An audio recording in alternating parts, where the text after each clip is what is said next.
All right, welcome to this next episode of Your Music, Your Story. We're out in Glendale. We're talking with Mario Verlangieri. Is that close? Sort of.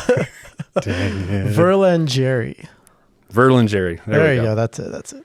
Well, welcome to the little podcast here. Why don't you go ahead and introduce yourself, and we'll get into some stories. Yeah, I'm Mario Verlangieri, and I'm a composer, musician, guitar player, sound engineer, all those kind of things. An all-aroundy. All-aroundy, yep. So, in Glendale, did you go to the school over here? No, so I was actually technically born in Glendale, but I grew up in Diamond Bar and Rancho Cucamonga. So I moved to Rancho Cucamonga when I was 11 after my parents got divorced. And that was kind of when I started playing music. So I really grew up kind of in that area. I went to Etowanda High School. Okay. And so I moved out here not even a year ago, about last year. This was my grandparents' house. So I kind of had an opportunity to live here. So made the move and I like it. I'm sold. So you were in Rancho before this? So before this, actually, so let's see, out of high school, I went to Cal State San Bernardino for my undergrad. Okay. And so I lived out there for a little bit. What was that in? What's your music? Yeah, music and music technology. So it was like a double emphasis, which really, because I was a music technology major, and then how they had it scheduled or sort of structured was it really wasn't that many more classes to do a second major because it was still a music major.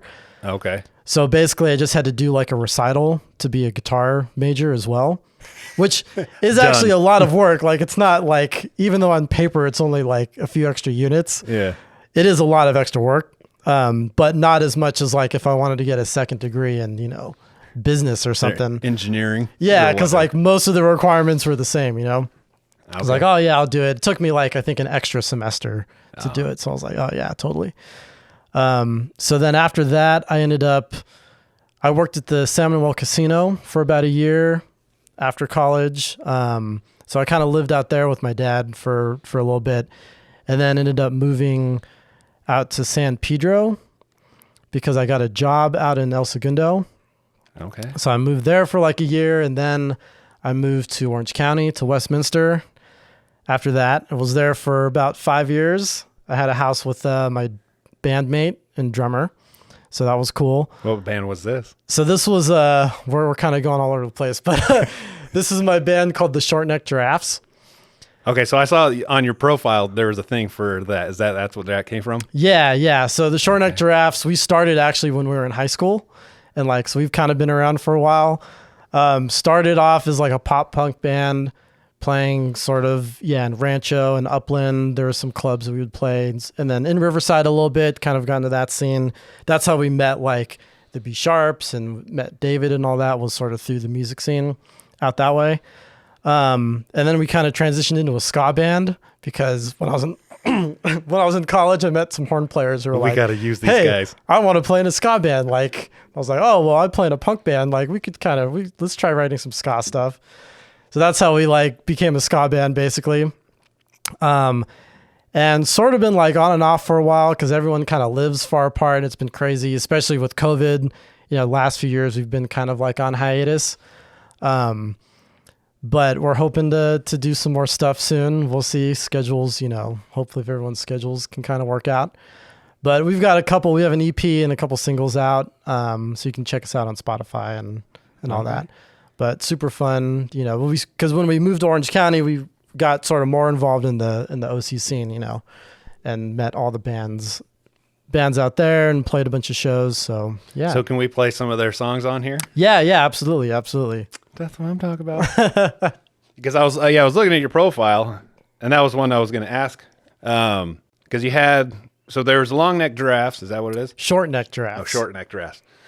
And then there was a video with, I don't know, Ved's Goodbye or something, or Final Show with you and the B Sharps and some of the other ones. Was that a while ago? Yeah, so I guess that was right in the middle of the pandemic, I think, when we did that. Because we did, it was Ved's Going Away show, which they had kind of been planning, I think, before the pandemic, and then everything shut down. So they're like, oh, well, we still want to do it, but there's no, we don't have a venue. We can't do a venue. So I was like, oh, well, I've got some gear, and like we have this lockout in Anaheim. And so we're like, oh, well, let's just kind of do our own live stream kind of show. So yeah, it was us, Short Neck Giraffes, B Sharps, and Stupid Flanders, his band. Because that was one of the guys that was the bass player. Like, yeah, he was the bass player for Stupid Flanders. And so he was moving to Arizona. And so they wanted like a big kind of, going away show. So yeah, we just kind of set up the band, set up a little PA system, brought my recording gear, had some GoPros, and we just kind of set it up and did it. We ended up not doing it live because we had done a test doing it live, but the internet really sucked at the lockout. Oh, it was all choppy. Yeah, so like, because we had done it so I played in another band called the Ghetto On Phyre. Oh, you play with those guys too? Yeah. You know of them? Oh, yeah. When I talked with Josh, he was telling me about them. Oh, yeah. Yeah, so I play with them too. And we had done a test stream that was actually a live stream. And the audio was great, but the video was like really like grainy and like you couldn't really see us. So we were like, all right, well, like, let's just record it. We can edit it, like edit the footage together. It'll be really cool, like a multicam shoot, mix the audio really well, and then like do a live stream, like a release. Yeah. So like on YouTube, you can basically like, it's like a premiere or something. I've seen that when you upload a video, Premiere. Yeah. So, but the cool thing about that was we kind of had our own like premiere party where we were like on the chat. So like as it was playing, we could kind of like talk to people in the chat, Oh, wow. Which was kind of a cool thing. And then Undercover Monsters wanted to do it because Dave saw it and was like, oh, dude, like, can we do this too? And I was like, so when they did that video, was with you? Yeah. So that was basically the same kind of setup that we did, but they did it for like a New Year's Eve party. So I think it was later that year we ended up, it was because we did that, I guess, in 2020. And then that was like 2021 New Year's Eve. Okay. That sounds about right. Yeah. And that was I think that one turned out a little better because we were like focused on, we were just doing the tech stuff. It wasn't like, you were playing. All right, we're doing the tech stuff and then we got to play and then we got to go back and do the rest of the tech stuff. And we were drinking and like, all that. It turns out drunk doesn't work very well. No, I mean, it's great for the show, but for running over the tech stuff, it's like, a little too much. I can't even think straight. Mm-hmm. So when you took your stuff, what did you take? Like how much stuff did it take to, because I mean, you got drums, you got guitar players, you got horns player. I mean, yeah, I mean, it was basically as much gear to do a live show minus like the main PA system. So between all of us, we have like my drummer has like a set of drum mics and stands. I have a bunch of stuff from recording. Our mixer that we use for like live, because like sometimes if we play, we have to bring our own PA system. So we've kind of invested over the years in building that up. So it just had a couple speakers for like monitors. And then our mixer actually doubles as an interface. So like you can use it to, for live sound, but then also plug it in USB to a computer. So that's how we record all the audio. So what is it? We've got a Behringer XR18. Okay. So it's basically a little rack mount mixer. There's not even like a control surface and you control it with an iPad. Oh, dang. So it's cool because it's like super small and lightweight, sounds great. And yeah, you just have an iPad app that you like log into like has a little Wi-Fi dongle on it. Oh, damn. And you just control with the iPad. That's pretty easy. It's really cool. Yeah, super easy. And it's like perfect for a band because this thing takes up like so little space and you just can have an iPad on a stand and like be mixing yourself if you need to. So that's what we used. We need to look into such things. Yes. And they're pretty cheap too. Like they have a couple different versions, but yeah. Highly recommend if you're a band looking for a mixer. That's pretty good. So when I come in here on Bandcamp, so you've got mixed signals and almost a 6-pack. Yeah, so Almost a 6-pack was our EP that we came out with, which was a long time ago actually. Mixed Signals is like our latest release, which is still kind of old. How old is that? I honestly forget. Oh, this says 2019. 2019, there it is. I would probably play that one first. That one's a jam.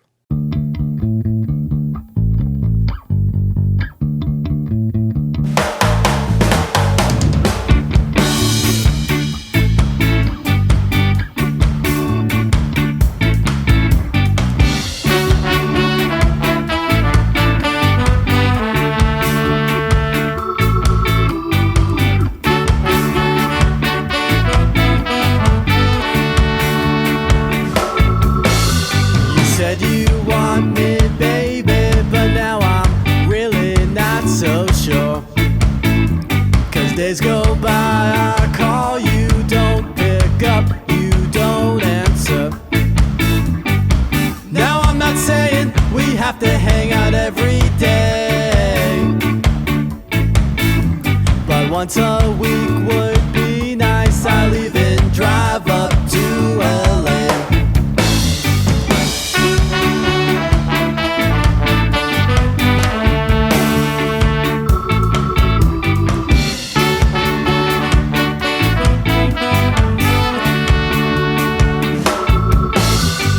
When we started, you said you wanted to be my only one.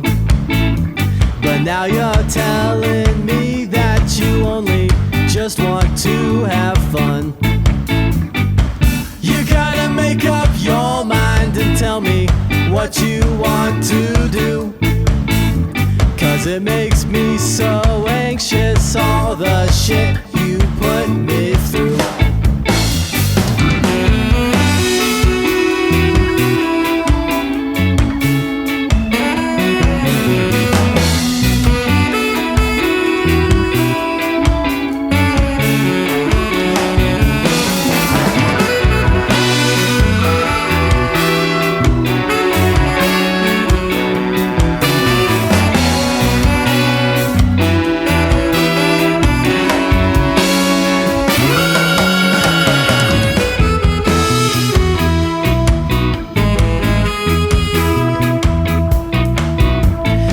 Say I should play it cool, let you make the next move. And if you don't all know for sure that we must be through.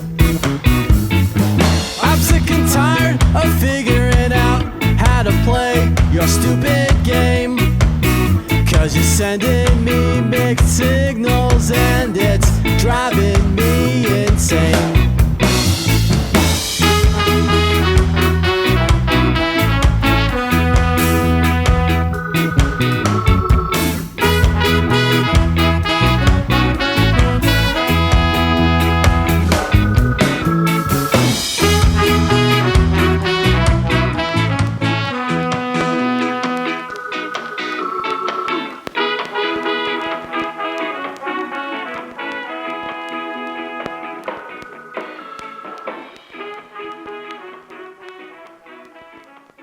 Yeah. And so this one's just a single.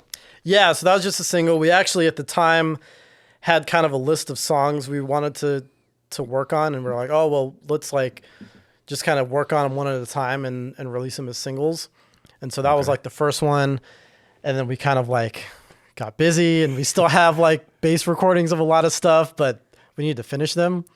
So if you guys do a single, do you just we're just gonna focus on the one, release it, move on to the next one, or do you kind of do a couple and maybe release the stagger the releasing? Yeah, so this one was just by itself because we were just like, oh, we just kind of want to do it. Plus, we recorded it at the studio I used to work at, which is in Riverside, called World Class Audio. Okay. And so we ended up recording it there, and like we shot a music video for it too, which was cool. It's because it's kind of like, it was a fun like DIY video because it was half of it was like studio footage of us playing, of actually recording. Then the other half was kind of a storyline that we shot that sort of follows the song. Like we basically just shot it with a GoPro. That is on YouTube. Yeah, definitely check that out. It's actually turned out pretty good, I think. It's entertaining. That's what I'm talking about. Yeah. So who all's in Short Neck Giraffes with you? So the current lineup, myself, I play guitar and sing. Ben Ringer is on drums, and he's technically the only original member of the Short Neck Giraffes, if you go way back to the beginning. But him and I have been best friends since high school. And then on bass, we have Nando Mendoza, who is the polar bear in the Maxies. Spoiler alert, if you didn't know, there's actually someone in the suit. We don't know what you're talking about. Blasphemy. He's actually from Greenland, but you know. So he plays bass. He also actually plays in Stupid Flanders now too. Funny enough, he ended up taking Vege's spot.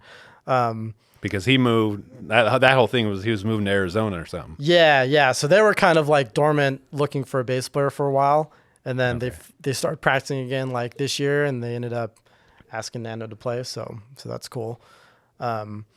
And then on trombone, we have my friend Avelino, who he also plays. He kind of subs in for some other bands in the OC scene, but he was one of my friends from college. And then Dr. Edgar Melendez on saxophone. That's what I'm talking about. Another friend from college, and he's actually a professor now at Cal State San Bernardino. So he's our sax player. Yeah. All these educated people. Educated, yeah. We had a joke. We were like the ska band with the most music degrees at some point, at least in the scene. But I don't know if that's true anymore. That's funny. Well, I know that's what like Jay was talking about. So many smart people.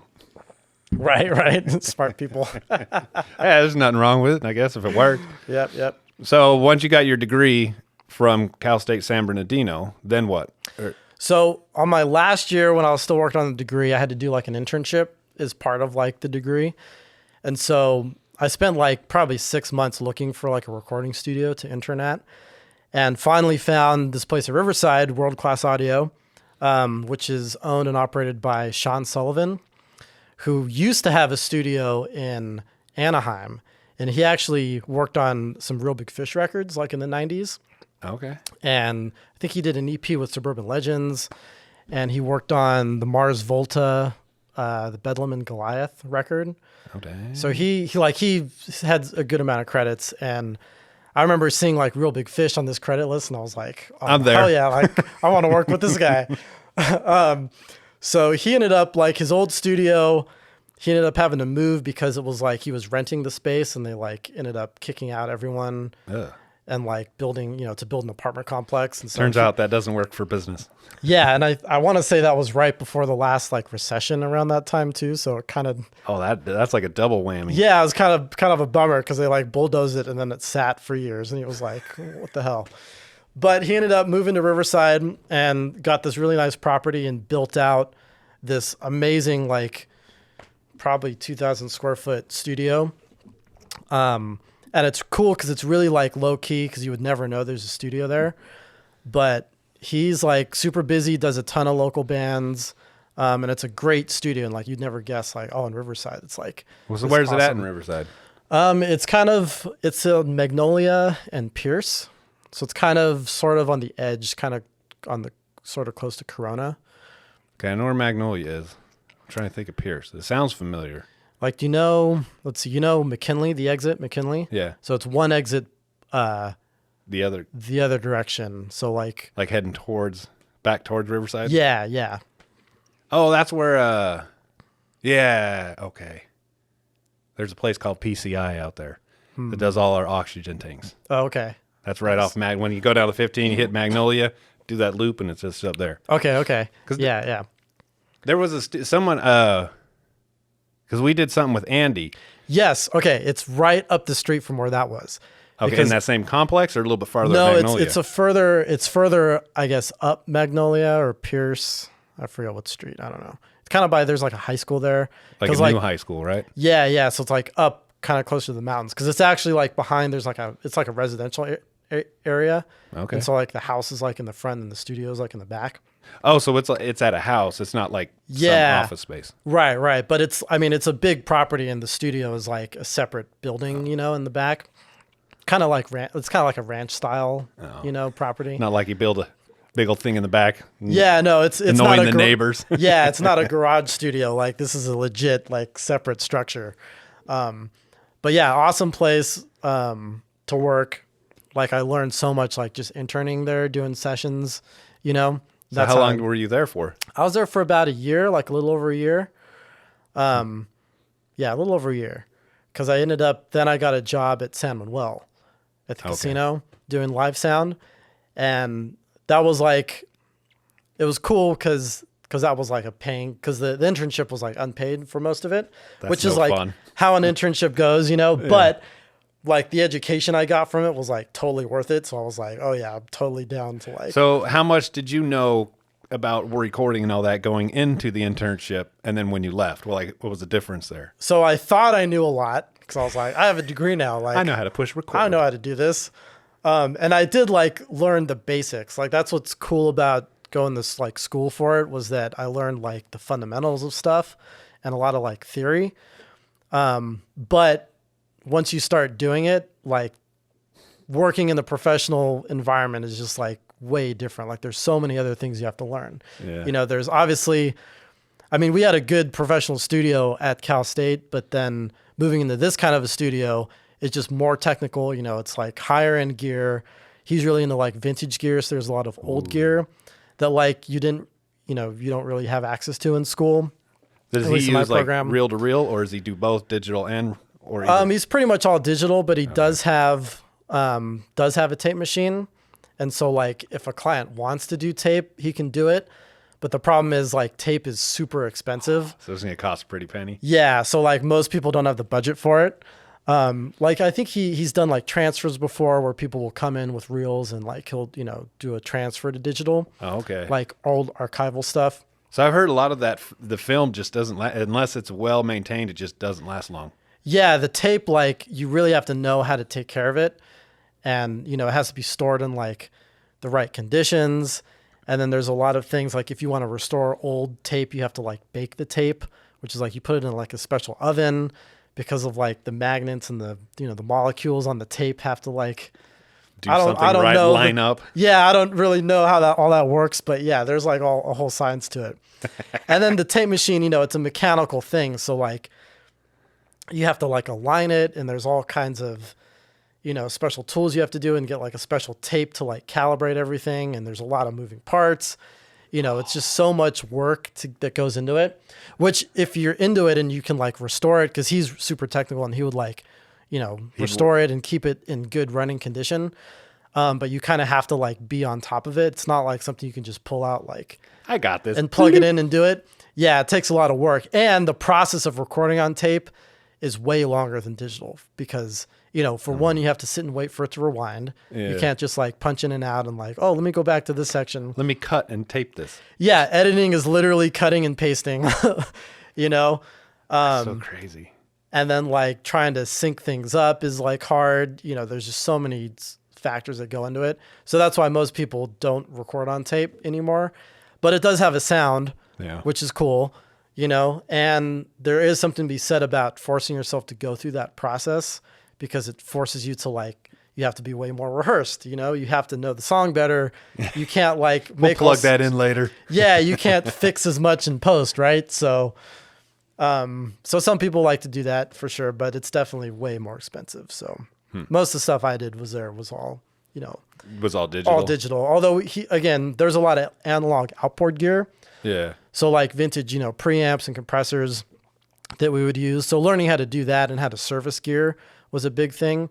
At the time he had a mixing console, an analog console. And so I spent a lot of time like working on that. Yeah, it was actually a Harrison Series 12 console from the 90s, which was actually a digitally controlled analog console. So the way that works, at the time, this was cutting edge because like the console basically lives in a rack in a machine room. Okay. And it's all analog, all circuitry is analog, but the control surface that's in the control room is digital. So it's kind of like a keyboard and mouse for the console. Yeah. So like you could actually, all the components were analog, but you had digital VCAs to control all that analog circuitry. So you had basically a big remote that looks like a mixing console. So you could you could ride the faders, you could do all the digital automation, have banks, everything that you'd kind of expect from a digital board, but the heart of it is all analog. So you got that sound? The sound of analog, yeah. Which was cool. And again, in the 90s, that was like a huge thing. And the console sounded great. We worked on it all the time. But it still has all the maintenance of an analog console because you still have to like recap it and, tons of wiring and, miles of cable to like hook it all up. And it ran on an old, an ancient like Macintosh 1 or something, like the software to run the automation and the old recall box it. One. Yeah. So he ended up selling it, I think, around the time I left. But it was definitely fun to work on that when I was there. It was cool. So yeah, I learned a lot. And then, learning about like how to deal with clients and, it's because it's an actual business. So it's not just like school projects, how do you like deal with clients? How do you deal with booking? Like, how do you get paid? How do you, all the client relation kind of stuff, the psychology in recording. And plus, you're dealing with just a bunch of musicians. Yeah, dealing with a bunch of musicians all Local the time. ones. Local musicians from Riverside. No offense, Riverside, mildly. Yeah, no, we love you. We love Riverside. That's great. So I kind of felt like what I learned at the internship was the same amount of knowledge I got from college, like recording wise. That's pretty good. Yeah, definitely. Now, was he looking for an intern, or you knew him, and how did that come about? So I was like on Google like for weeks or months, like just looking for studios at the time, because like I didn't know. I was like, oh, well, where do I find a recording studio? Like, just Google it. Yeah, I didn't know there was really any in Riverside. Yeah, like there were definitely a few like smaller, really small studios. Okay. That were kind of there for a bit. There was one I found in like Rancho Cucamonga, and then I was looking in LA too, because there's obviously tons of studios in LA. But again, the market to like get an internship at a studio in LA is hard, because like there's a ton of people from all these other recording programs. And they all have their degree. They all have their degree, and they're all looking to get in the business. And like, so I had emailed a couple in LA, but nothing ever, I don't think I even got any responses. There was another studio in Rancho that like the guy responded to me, but he was like, oh, like I have like 6 interns already, call back in 6 months if I have an opening. I was like, oh, bummer. And then somehow I just stumbled upon his website, and I was like, oh, this is a cool place. Like, it's Riverside, it's not too far, like looks awesome. So I sent him an email, and he replied. He was like, oh yeah, man, like I have a spot open, for an intern, come by and we'll chat and see. So went over and like, we kind of hit it off right away. It seemed cool. And then, yeah, that's how it happened. So kind of really a lot of luck, but again, it took me, months of like researching and emailing places before I found it. That's pretty cool though. Yeah. It was cool. Turned out so when you got your job out at San Manuel, mm-hmm. So were you just doing live shows, or what were you doing out there? Yeah. So my title was audio video technician. So they mainly brought me on to mix in one of the nightclubs. So so it's all changed now, because they have like a big resort now. Okay. But when I was there, they had like a nightclub that had cover bands every night. And then they had like a nightclub that had a DJ. And then they had the main showroom, which was like for the headliner events. So my job was in the nightclub. So I was basically this live sound engineer for cover bands every night. So it was entertainment 7 nights a week, like. Oh, that's a lot of work. It was, and that's why, so they were like subcontracting out to like some production company to do it. So they wanted to hire someone, to be in-house basically. Okay. So that was like mainly why they brought me on. So that was my main job every night. But they also have a lot of like AV throughout the casino. So I also had to learn all of that, and like, because they had like 400 TVs, a bunch of projectors. So like all the flashy light, basically things. Yeah, like anything. I mean, anything that's again audio visual. So like TVs, speakers. There's like a audio distribution system for background music throughout the whole place. Okay. Right. So there's like rooms full of amplifiers, to power all that, and like background music and wireless microphones. Audio, video for the whole casino. For anything. If they had like a special event, where, we need to set up some speakers and have a microphone, like that could be something that I do. So when I wasn't mixing the bands, I was like replacing TVs, replacing amplifiers, changing out a speaker. I don't get paid for this. Getting a call, like someone in poker wants the Lakers game on TV, number 430.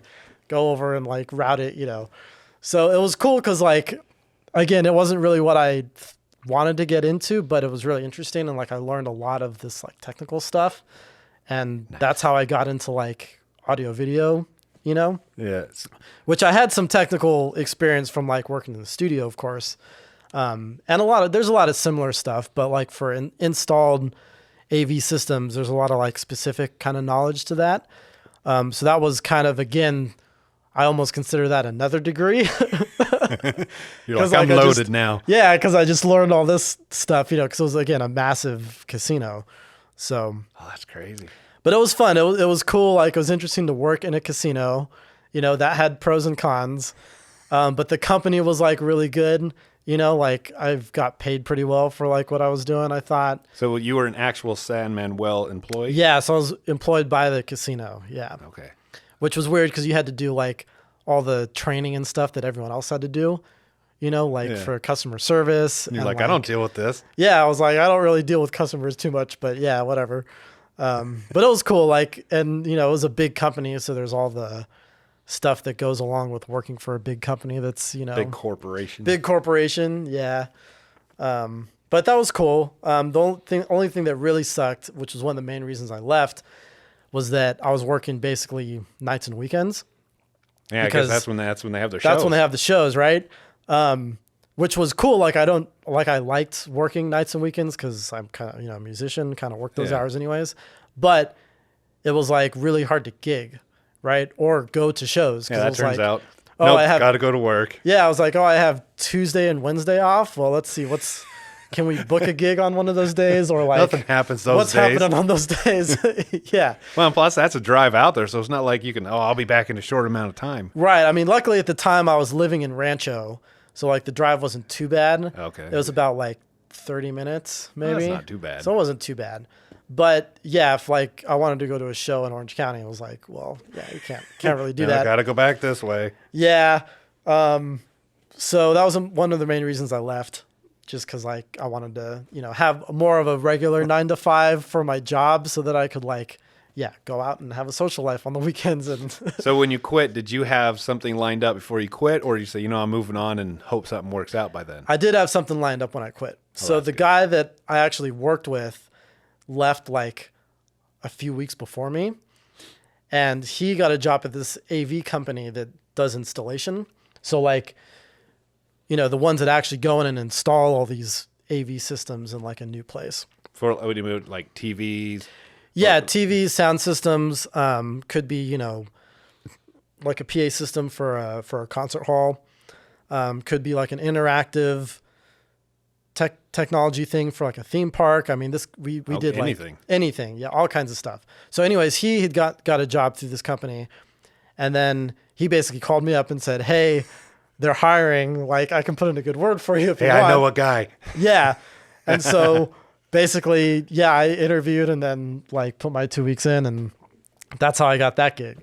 Oh, you guys left them hanging. Sort of. I mean, they had people lined up though, like, and it was kind of bittersweet because like the team I worked with was really good. Like we really like had a good, you know, team. But it ended up being good because like I was kind of looking for something more out this direction anyways. That's good. So it worked out good.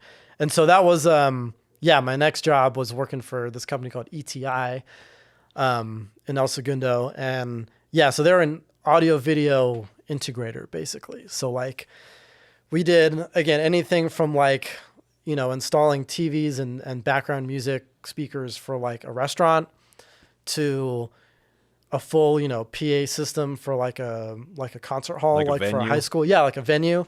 So like, you know, yeah, the main PA speakers, the mixing console, the rack with all the gear, the patch bays, like we would do everything from construction to programming.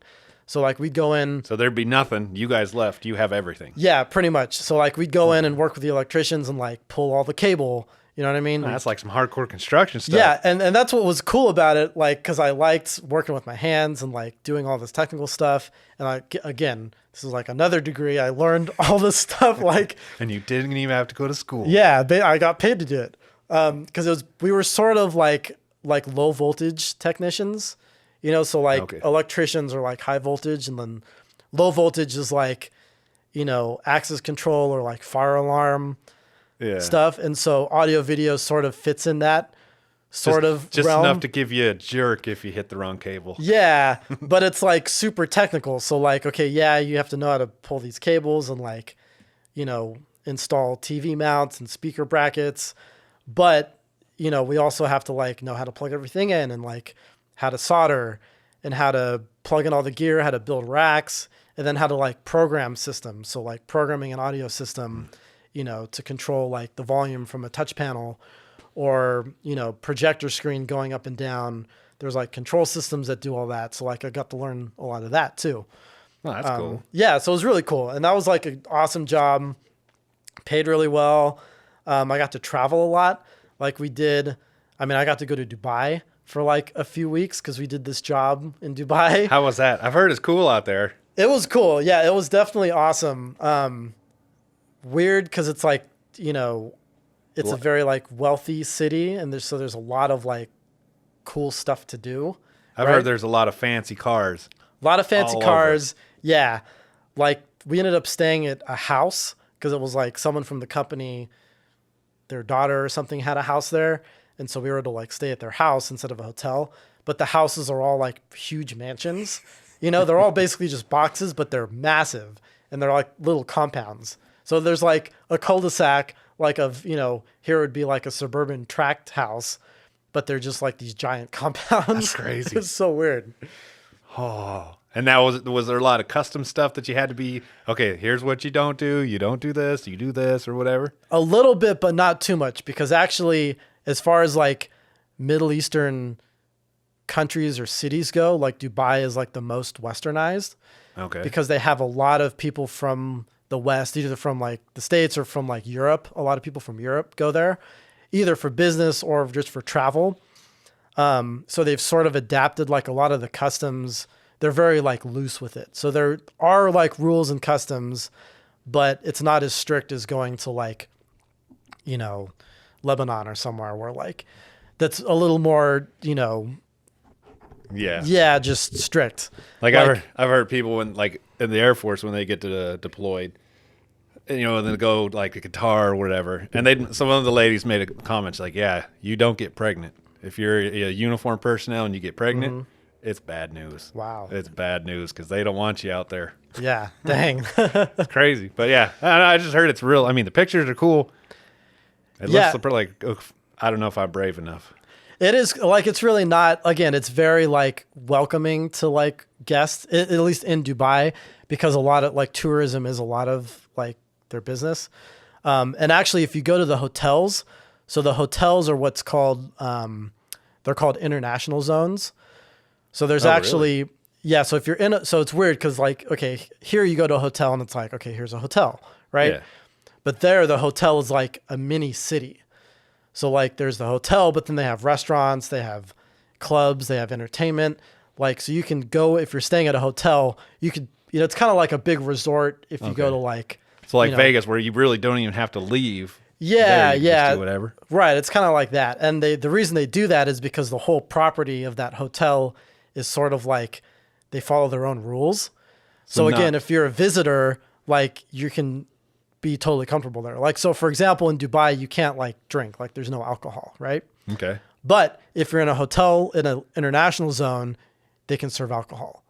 So like if you want to drink, you can go to a hotel and get a beer, but like you can't go to a liquor store on the street and get beer. So how did that work with you guys staying at someone's house? So if you wanted to drink, you had to go over to one of those places. Yeah, basically. We had to go to a restaurant at a hotel.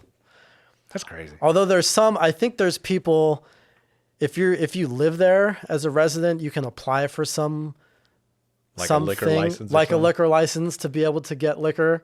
But like if you're, born in Dubai, like you can't. Like there's these weird rules. That's crazy. Yeah. Did you have fun out there? Yeah, I had a blast. I mean, I was pretty much working all the time.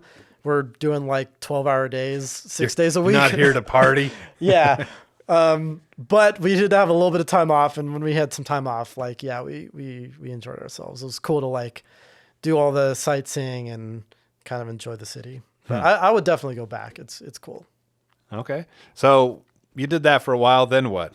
What was your next adventure? So I was doing that basically up until the pandemic. So when the pandemic hit, they furloughed like everyone at the company. Because you just weren't doing as much work? Yeah, because we didn't have work. A lot of stuff shut down. Like we still had some service clients, but yeah, everyone was kind of shutting down. So they were really good about like they kept as many employees on like and doing remote work from home like as much as they could. But at a point it was like, because most of the time we were out in the field doing stuff or like Can't do that from home. Yeah, I can't really do that from home. Like, again, we could do some service stuff remotely, but so we were furloughed. And then kind of before, like at the beginning of 2020, I was like thinking about going back to school to get like a master's degree, because I'd sort of been into getting more and more into film composing, right? Because I've been a musician forever, and I always thought about like, getting into that at some point. And I had found this program that I really wanted to get into that was really cool. And so I was like, but I wanted to like work and get work experience before going back to school and save up money for it because I didn't want to go into debt, which is a good thing. One. That's really important. And so I had applied to these two programs like right before the pandemic hit. And then I was furloughed and then ended up like we were getting unemployment, which was really cool, not that it's cool to get unemployment, but it's better than nothing. It's better than nothing, like being completely out of work. And so during that time, I actually got accepted to USC, to this program, to the screen scoring program, which is like one of the top programs in the country. And it was kind of like my dream like program to get into. So I got into it and I was like, oh, this is awesome. But they ended up shifting the program because normally they start in August, like a regular school year, but they ended up shifting it to start the following January because of COVID. Because of COVID. So the program, there's a lot of like recording sessions that is part of the program, and during the pandemic, like they couldn't do any recording sessions because like you can't get an orchestra in a room. You know what I mean? With their masks that are open. Yeah. So they're like, all right, well, we'll wait. We'll like push the program back and see what happens. So I got accepted and I was like, okay, that's cool. Like I have a few months or whatever, half a year.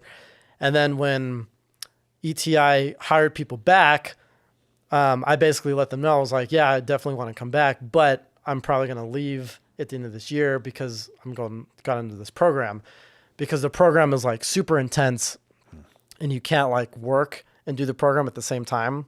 Okay. So you're going down to USC every day or you're going various places? Well, so it would normally be going to USC every day, but on the weekends were like the recording sessions, which would be at like studios kind of around LA. Okay. But just like so it's a master's program, but it's only 1 year. So like a normal's master's program is 2 to 3 years. Yeah, you're shoving that all in a little time. Yeah, shoved it all into 1 year, which is insane. I mean, it was the hardest I've worked in my life for sure. And it's just insane that they cram so much into 1 year. But the good thing is you only have to pay for 1 year. That's cheaper. And USC ain't cheap. And USC ain't cheap. And yeah, you do it in 1 year and you're done. Now you have your master's degree. So like it was totally, I would totally do it again. It was 100% worth it.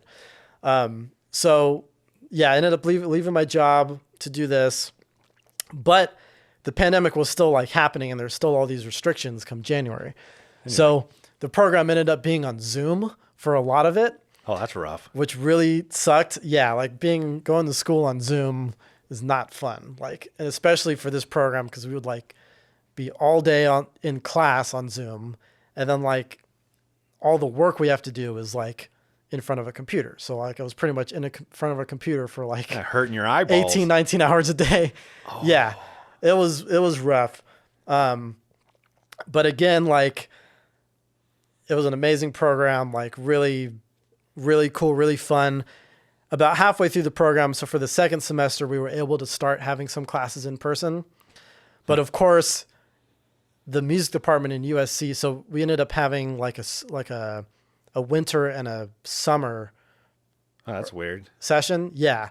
So like the second semester was actually even more compressed because it was the summer. But also USC decided during the summer they're going to renovate a bunch of buildings in the music complex. Which is where we would normally be. So we ended up like, all right, so we had our lectures in like this other building that was not even in the music complex, and we couldn't really use any of the facilities because they were all being renovated. So that kind of sucked. But we were still able to attend the recording sessions offsite because they had sessions at like a bunch of studios around LA. So the studios were still functioning. They were still doing their thing, or were they kind of slowing down a little bit? So they were sort of slowing down, But when they opened up for us, like they had a lot of regulations still, Okay. like when we first started. So sometimes they would have yeah. So the musicians that didn't play a wind instrument had to wear masks. We had to wear a mask. The first couple sessions, they only let like 5 of us in at a time, or 3 of us. There was it was only like a few. So we actually like the whole class couldn't go into the studio. How many were in the class? 19. Oh yeah. So how'd that work? So y'all got to take turns? Yeah. So the way the sessions run is like you have a time slot. So you only have like 15 minutes to record your music, which is, Yeah, you ain't getting much out of that. yeah, it's again, Does that include setting up and taking down? no. So like the studio, everything's set up. So depending on the session, it could be a small, like a quintet Okay. session, or it could be like a full orchestra, like 30 players, but all that's set up ahead of time. So like the first person, the first person has like 20 minutes because they do have to like get levels and stuff, but everyone else has 15 minutes because like all the musicians are union musicians. So there's like really strict union guidelines we have to follow. And again, to get like all the pieces of music we would write were probably like 2 to 3 minutes. So you have, 15 minutes to get a good take of like this 3-minute piece of music that you wrote. I'm assuming the musicians there were good enough that Yeah, I mean they're pro musicians. Like they're not like, what is this session musicians. gibberish? Yeah, no. So they're really good musicians and they're good. But like, for most of the sessions, like we had to conduct and like lead the band, which is its whole other thing. So like you have to learn how to be like, when you do your parts, like it has to be really clear and like no mistakes because they're sight reading everything. But anyways, going back to like, yeah, so only like 3 of us could go in at a time because there were like basically 3 blocks of time in an hour. So like 3 people would go in, cool, you can do all your stuff. And then when it's time for like the union break, then we'd rotate. So like, okay, those 3 people have to leave and then the next 3 people come in. So you could at least watch the other 2. You could watch the other 2. And then they did have a live stream set up. So like when you get home, you could like log into Zoom and like watch the session. Is that cool? It was still cool, like, because you could at least still sort of see everyone else's work. But it was kind of rough. Luckily, the latter half of the program, everyone was able to go into the sessions. Like for the whole thing? Yeah, for the whole thing. So that was cool. But yeah, that was definitely weird just with going through all the COVID regulations. However, I mean, most people I'm talking to, yeah, COVID really hurt a lot of people, like just messed a lot of things up. And like you said, I don't know how people went to school. I mean, I didn't even hardly function in school. If you ever be like, my parents were like, yeah, you have to stay home. I'd be like, yep, I'm awake. Yeah. I would have failed. So kudos for people making it through that. Yeah, I mean, at least like this, it was college, so it was like stuff I was interested in. No. I can't imagine trying to do high school on Zoom. Like, Yes, that's No the way. Constitution. yeah, like my mom is a teacher, and she's a kindergarten teacher, and so she was teaching kindergarten from Zoom. That'd got to be rough. I don't know how she did it. Like, I No. can't imagine. I mean, dealing with 5-year-olds. We don't need the toy. Yeah, like through the computer. I don't know. That's crazy. Yeah. So what that degree was in composing, compositions? Yeah. So the degree was in screen scoring. So it's basically composing music for film and television or video games. Okay. So how do you go about writing? Do you have like a basic melody, then you fill in the rest, or do you just, well, let's see what happens. Let's throw some notes out there and see what happens. It's always different. I mean, it depends. I don't know. It's weird because like composing is like songwriting too. Like it's sort of, everyone has their own method, and everyone gets their ideas from different places. If I'm doing say a score for like a movie or TV show or something, a lot of times, if you're lucky, like I'll be brought on the project before like they even film.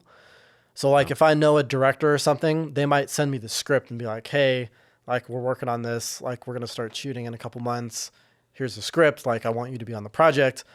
And so if that's the case, like we might have a conversation about stuff and I'll start doing demos like ahead of time, not to picture, but just sort of general ideas of like, oh, we want, there's going to be sort of a sad kind of theme for this section, or like we're going to need some action music, or we want a theme for this character, or we want to use, these kind of sounds. So I might start coming up with demos.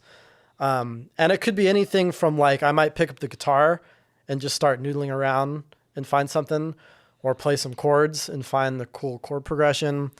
I might sit at the piano and come up with stuff on the piano, or I might pull up just a session in Logic, is the DAW I write in, and might just like pull up some sounds. Again, it could be like a synthesizer sound or some samples of some instruments, and just noodle around and like come up with an idea. It's kind of always different, but I always try and start off with like, the music in its sort of purest form, which is like, could be, a chord and a melody, or sometimes just a sound, like a texture, like a synth texture, Yeah. But whatever that music is, kind of in a pure form, and then sort of expand it from that. Because like if you're going to write, let's say, an orchestral thing, like you can't just sit down and be like, all right, here's 60 musicians are going to play. Like, let's just start doing, I got it. Start let's filling wing it in. Yeah, let's just wing it. Like, it doesn't really work like that. You have to like, okay, yeah, what's the melody? What's the tempo? What's the time signature? Like, what key is it going to be in? Like the basics of what fundamentally what the music is.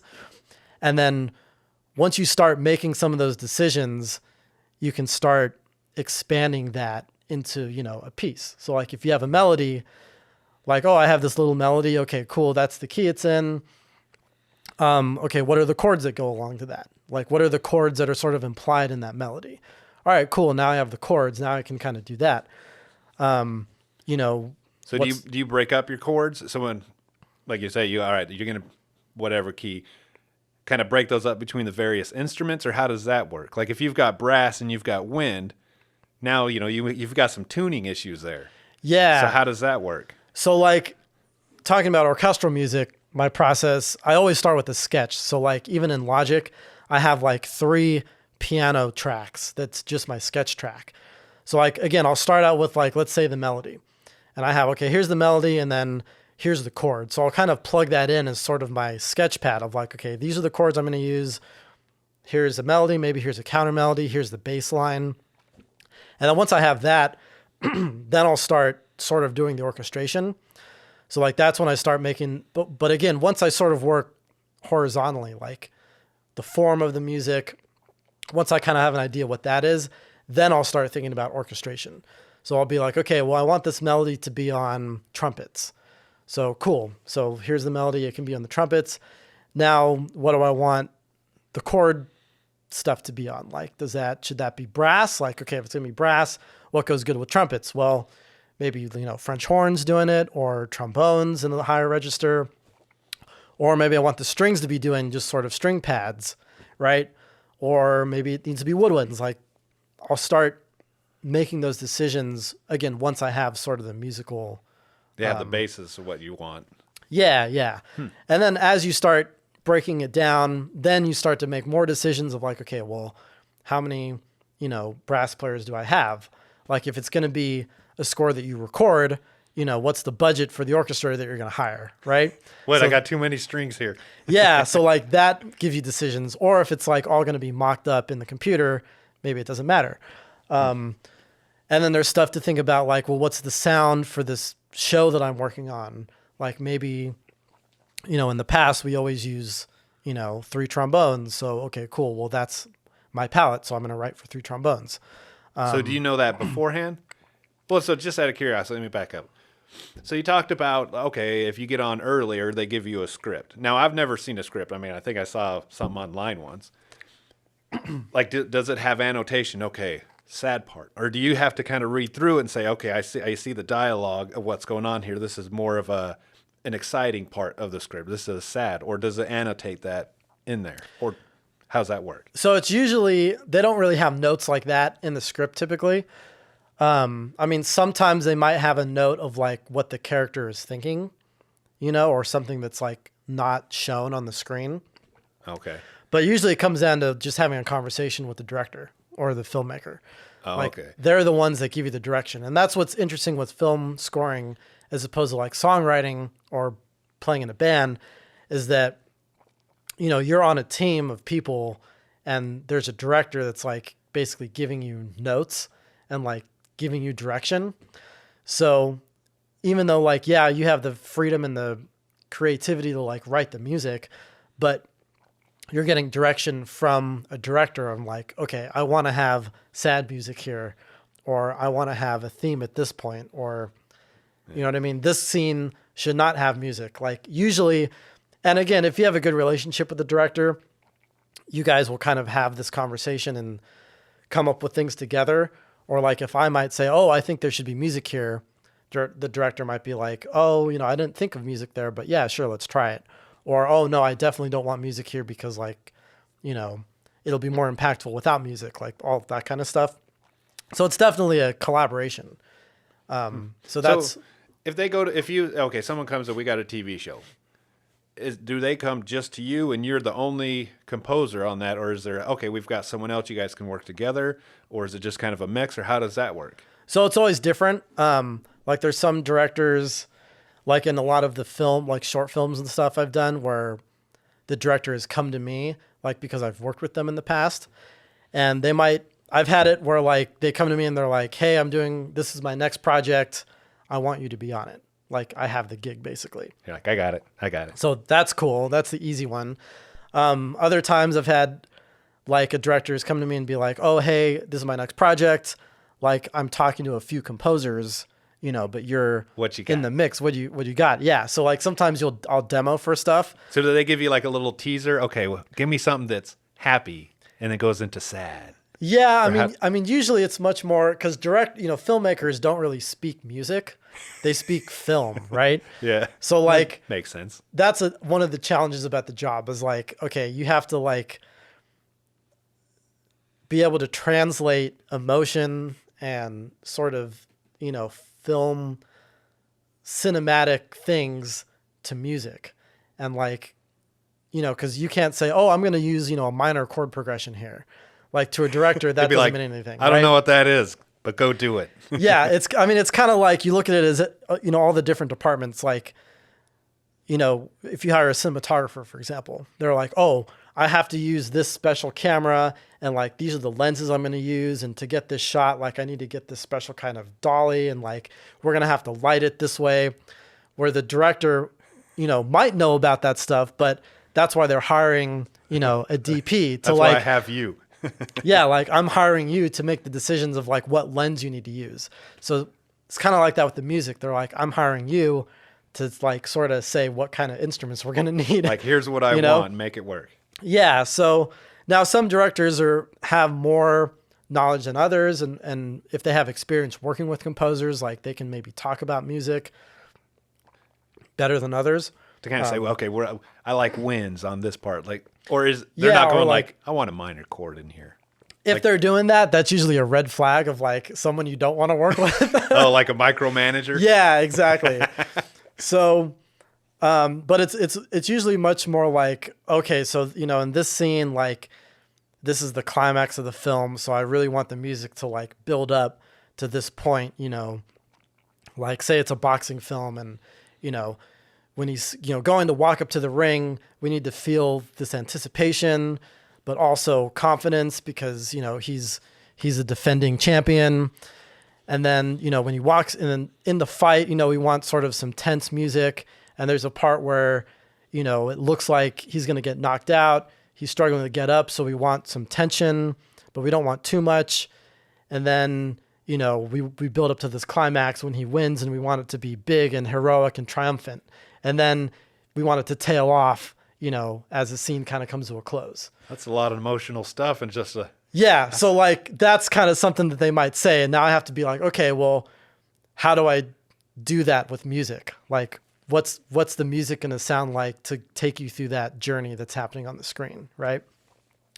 Or it could be, sometimes there's something that, it's interesting to like look at film and different scenes with different music and see how different the scene goes with different kinds of music, because like the music can set the tone, Well, drastically different. people right? have been putting that online.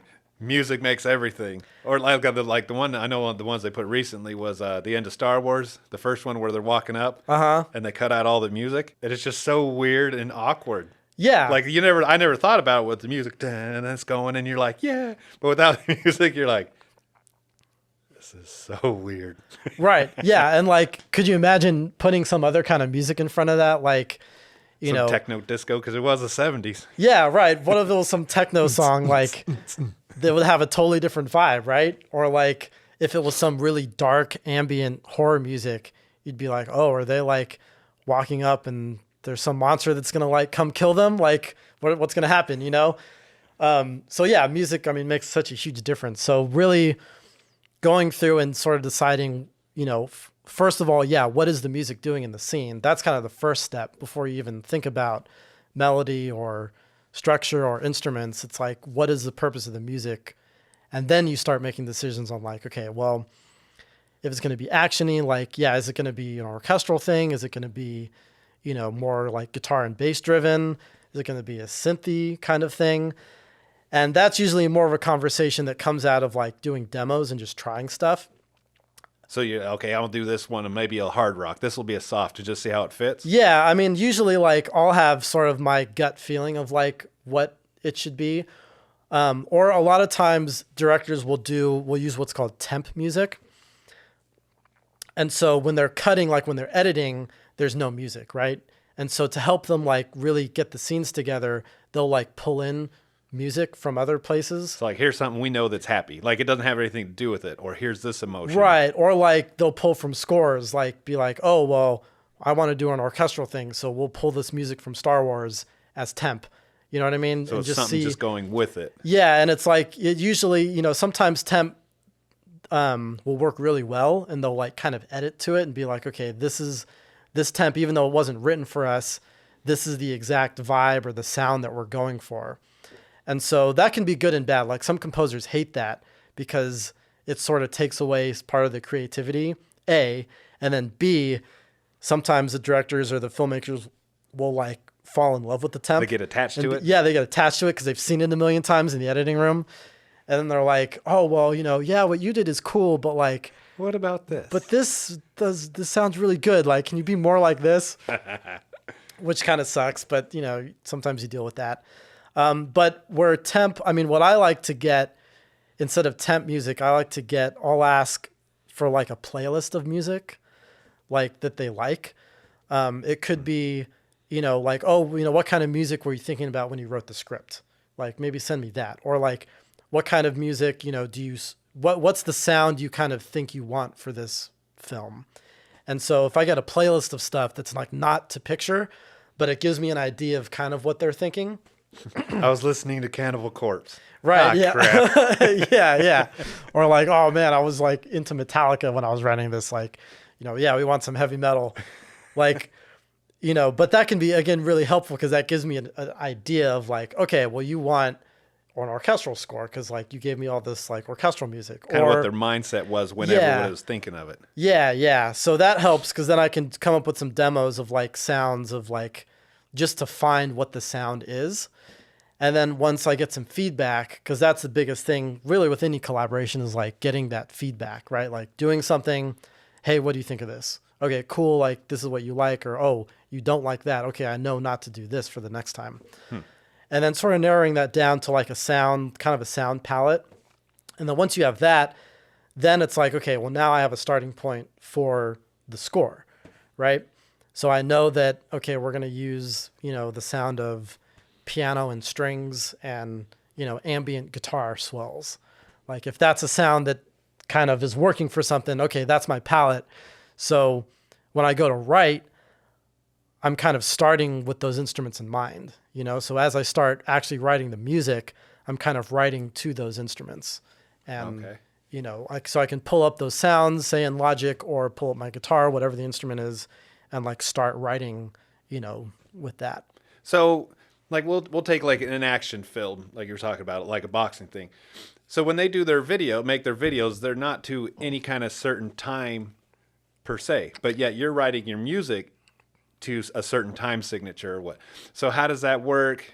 Okay, we're going to adjust some stuff. Do you add, okay, we got to put a 6/8 in here together with the 4/4 to make it match up, or how does that work when things change? Yeah, so that's the hardest part of the job for sure. Like really writing music is like maybe 15% of the job. Like the rest of it is like, yeah, dealing with video, dealing with tech issues, recording stuff, it's a million other things you have to deal with besides the music.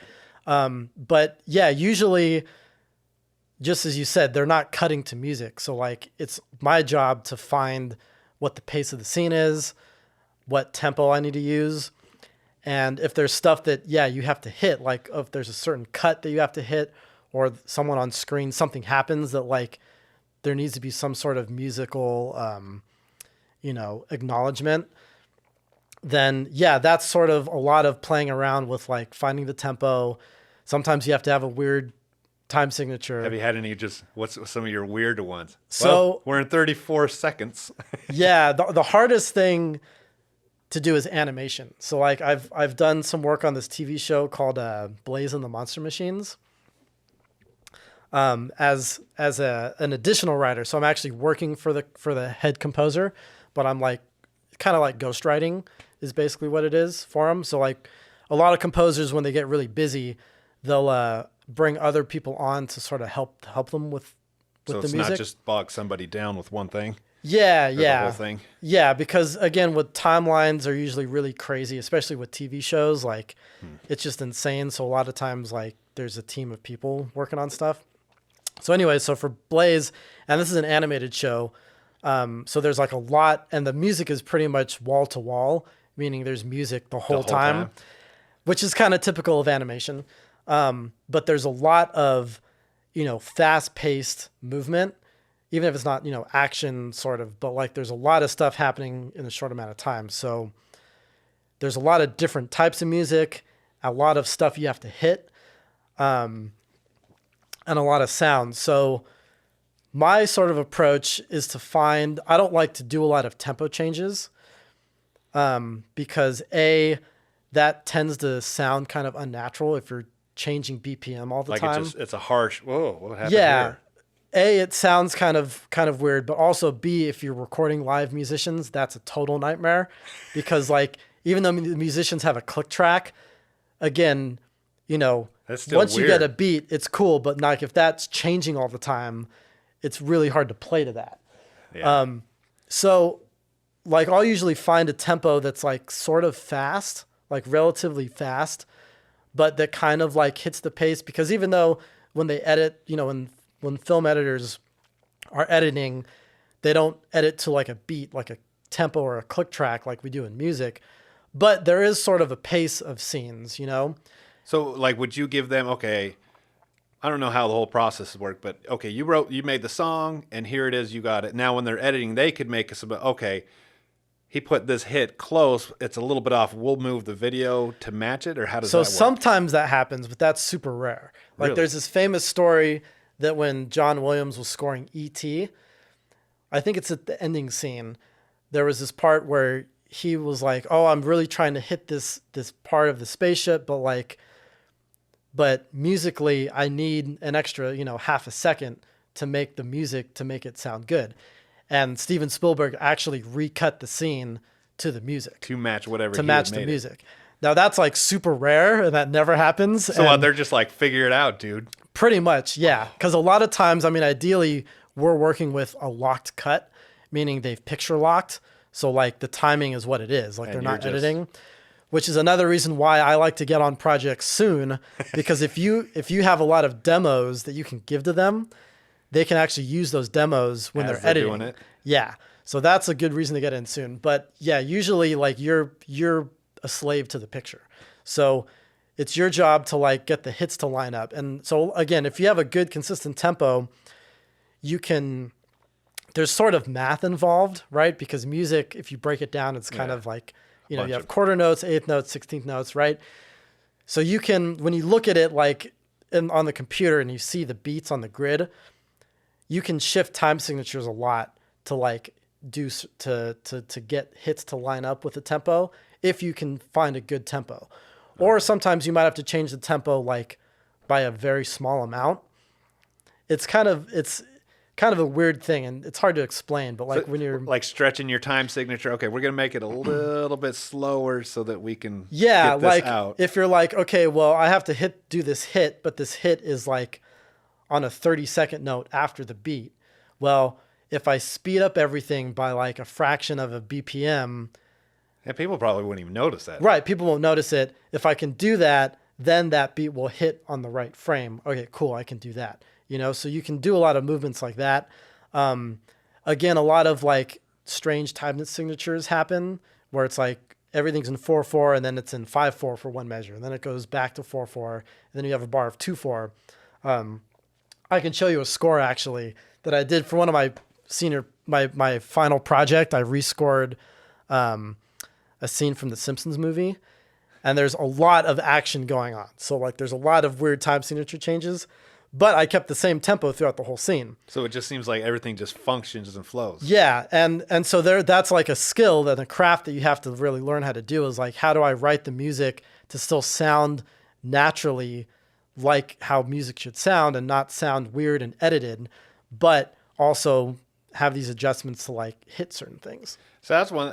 So I've been watching a couple of the YouTubes that would kind of go over. I don't remember what the music guy is, but he would go over some of the older video games from Game Boy or the old Nintendo.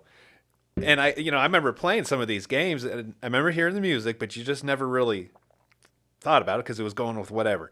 And yeah, there's some weird time signatures. There's some weird measures, odd meters. It's all over the place. And I guess you're like, man, I just didn't even know. It flowed. You didn't even know. Yeah, and that's how you know the composer did a good job, because you don't notice it, right? Yeah. Huh. Do you have a go-to key that you start in? No, not really. I mean, I usually try and avoid weird keys. And this is something I learned actually from my ska band. So like in the Short Neck Giraffes, I do a lot of the horn arrangements for I'll like write the horn lines and like write out the music for the horn players. We write stuff together too, but one thing, because I'm the singer, to me, like picking a key that I can sing in is like super important. Yeah. Because like my range is kind of limited and I'm not that great of a singer. So I'm like, all right, I need to pick a key that I can sing in and sound decent, But unfortunately, a lot of times the keys that I'll pick are not good keys for the horns. So like I'll pick, some weird key that, the saxophone player is playing in like G sharp minor. And it's like, he's like, why the fuck are you writing in this? What the hell? Key? I hate you too. Yeah, right. So one thing I've, learned from that is like, okay, if you have the option to pick an easy key, like go with the easy key. Whatever is functioning easiest. Yeah. And again, considering like, okay, if you're going to hire live musicians to play, which I always try and do if you can, if there's a budget, studio time is expensive. Musicians are expensive. It's all about getting it done efficiently.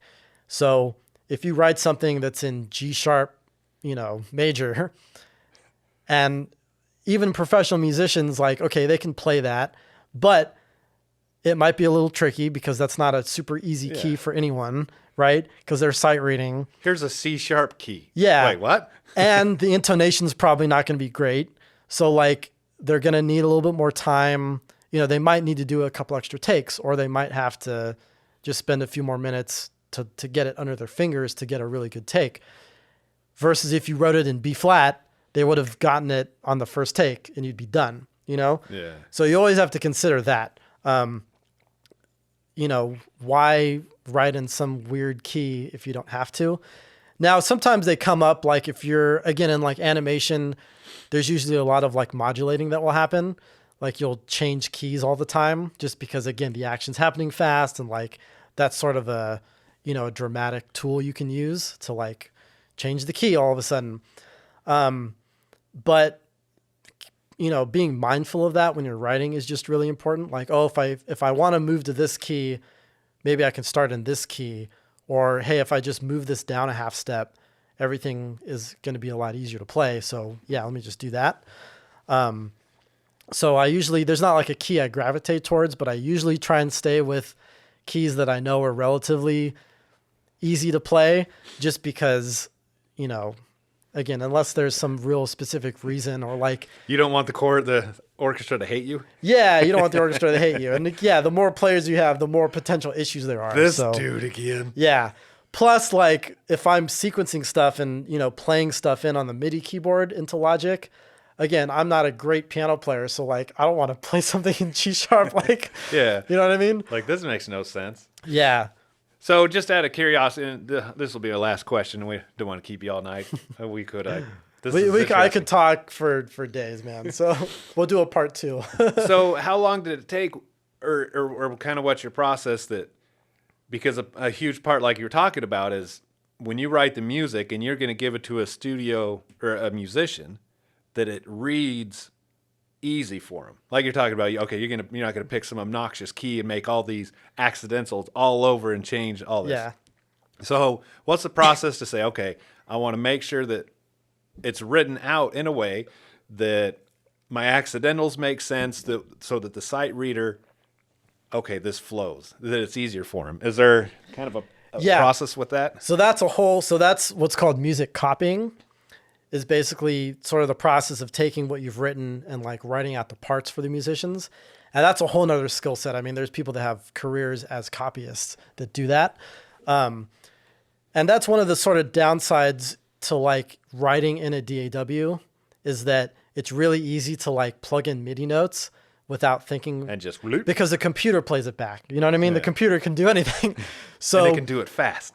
yeah. So, like one thing, for example, thinking about breaths, like you can hold a note on the keyboard indefinitely, but a trumpet player is going to run out of breath at some point. You know We're what I mean? holding this for 10 measures. Yeah. So that's really important as a composer. And like, luckily I have a lot of experience playing in bands and playing in ensembles, like in college and singing in choir.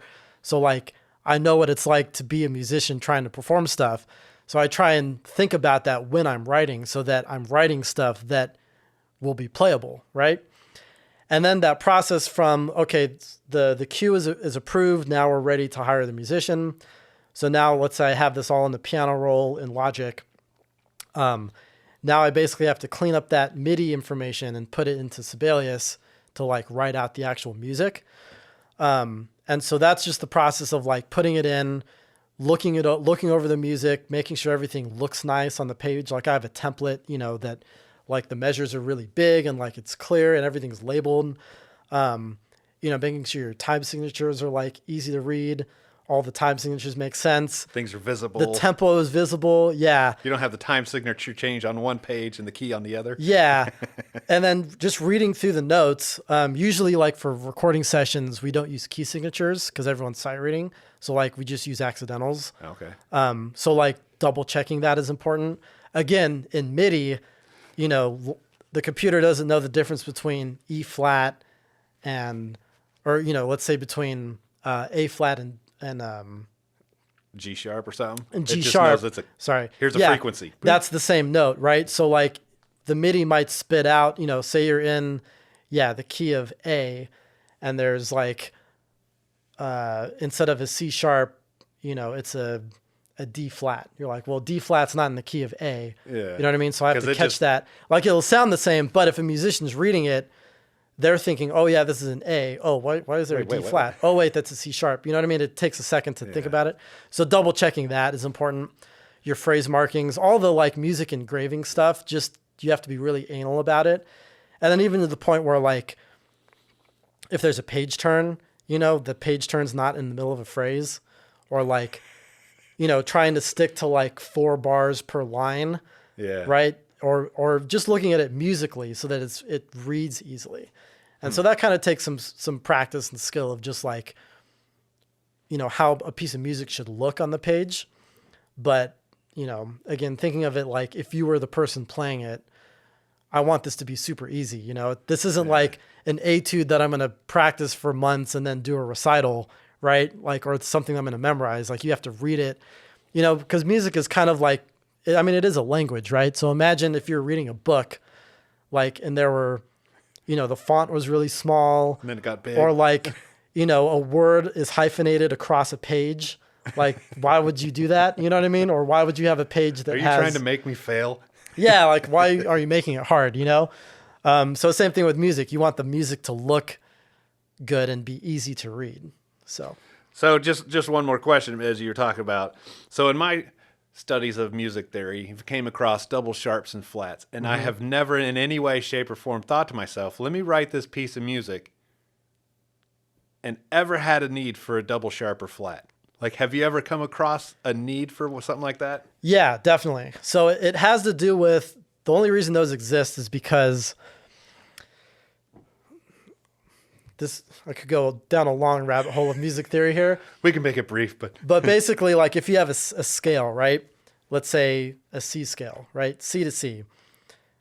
The notes in the C scale are C, D, E, F, G, A, B, and then C, right? Now, if you look at that on a piece of music, each note letter has a specific line or space, right? Yeah. So technically, a C scale would sound, if you play, C, D, E, or you played C double sharp, E. Yeah. That sounds the same, right? But if you look at it on the page, now you have two C's and, no D and then an E. Like scale-wise, you're missing a note there. So when you get into scales that have more accidentals, and you start using chords or notes that are like not necessarily in the scale, you need to use double sharps and double flats to like make it make sense in the key. So that it functions, even though the sound is the same, but how it looks and how it's readable on your paper makes more sense. Like if you, like I said, you're in the key of C, okay, I'm going to throw in an E flat just because I like it. So now you're going to try to annotate things differently so that it's not, I don't even know. So here's another example. So if you were going to play a chord, like a triad, right? Let's say a C major triad is C, E, G, right? Okay. When you look at it on the page, those are, in treble clef, it's the, one ledger line below the staff line, and then the bottom line of the staff, and then the first line on the staff, right? That's a C chord. So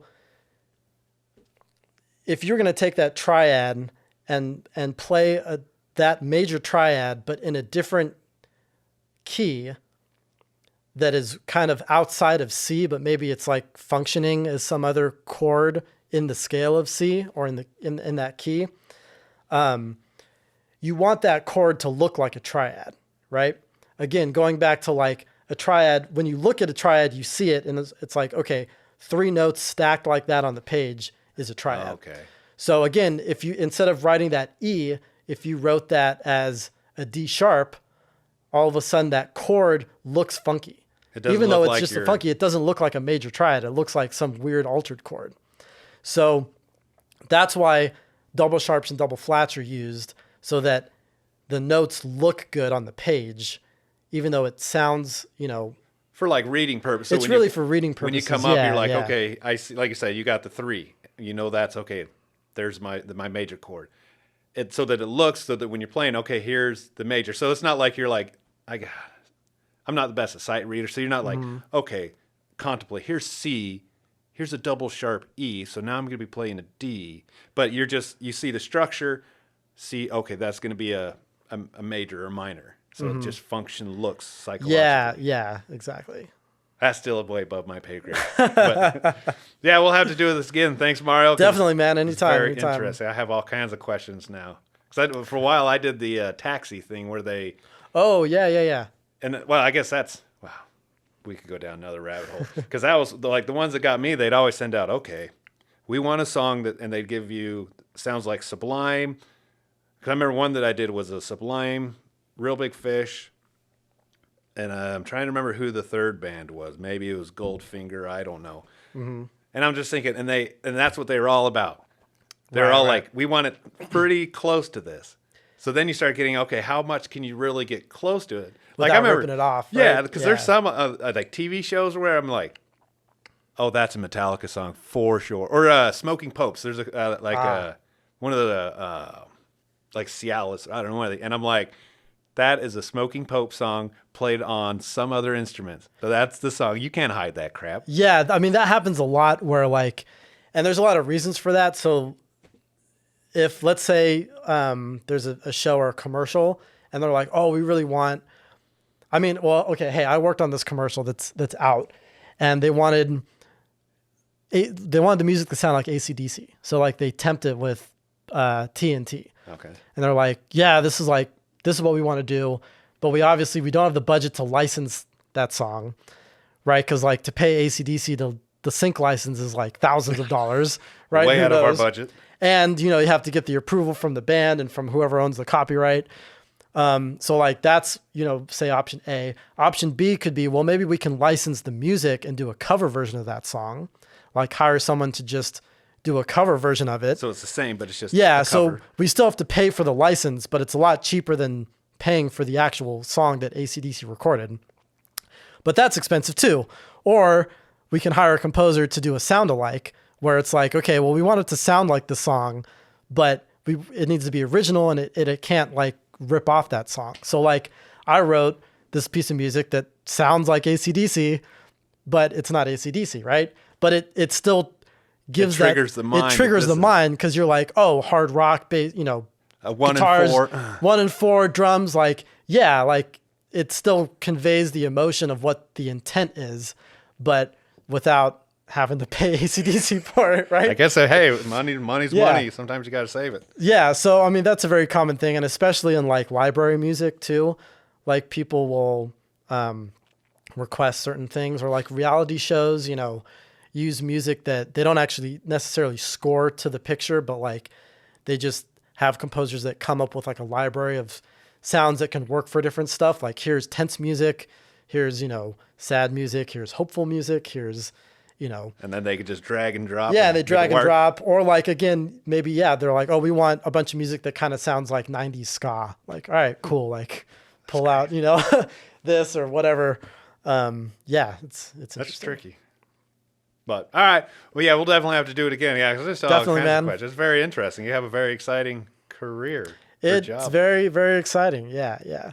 All right. Well, have a good night and thank you. Thanks. You too.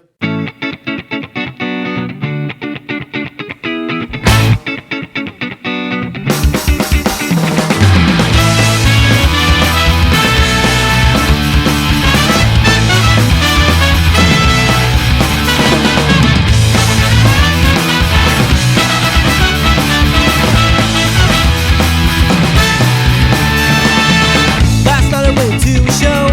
My friend got me to go see his band I never heard before. Every song had a catchy hook. Every song was by the book. The killer beat vocal duos, the screaming lead guitar solos.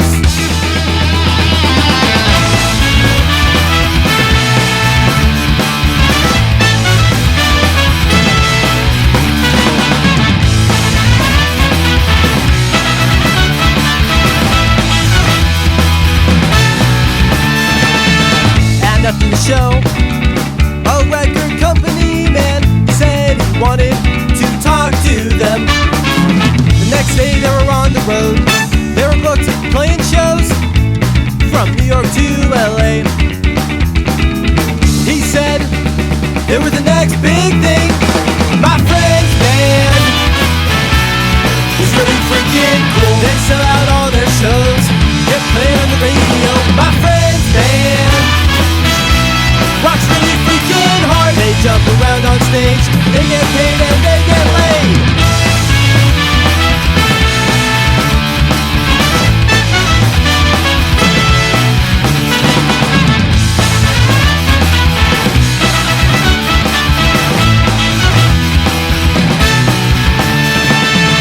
I asked my friend, what is it like to be a big rock star? He said that it was great. You get to play music all day. Everyone watches everything you do, and all the girls like you too. My friend's band is really freaking cool. They sell out all their shows, get played on the radio. My friend's band rocks really freaking hard. They jump around on stage, they get paid and they get laid. And maybe someday we'll get to open up for them in some big stadium. But for now we'll have to bum off people we know. Hope kids come to our shows.